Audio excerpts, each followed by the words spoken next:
ప్రభునందు ప్రేమ దేవుని బిడ్డలందరూ శుభాభివందనాలు తెలియజేస్తున్నాను. ఆయుష ఆరోగ్యాన్ని ఇచ్చి ఉదయకాలంలో ప్రభును స్తుతించు భాగ్యాన్ని దయచేసిన దేవునికి స్తోత్రం కలుగును గాక. నీకు మంచి గతి కలుగును, నీ ఆశ భంగము కానేరదు. సామెతలు 24 అధ్యాయం 14 వచనం. ప్రార్థన.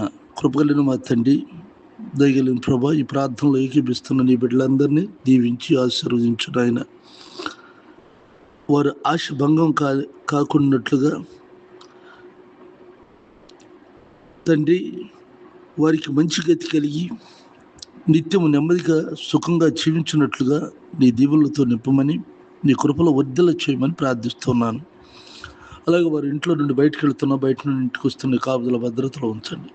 వారు చేస్తున్న వ్యాపారం, వ్యవసాయ ఉద్యోగాల్లో నువ్వు తోడుగుండి సహాయం చేయి తండ్రి. చాలామంది బిడ్డలకు వివాహాలు జరగట్లేదు.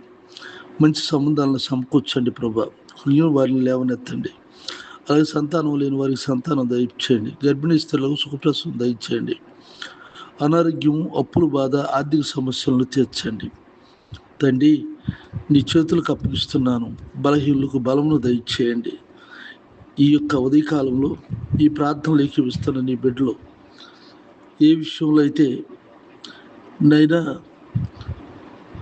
ఆశ పెట్టుకొని ఉన్నారో, ఏ కోరికలను కలిగి ఉన్నారో వాటిని మీరు తీర్చి తండ్రి, వారికి మంచి గతిని కలిగించి మీ కృపలో వర్ధల చేయండి. అలాగే నా దేశాన్ని రక్షించండి.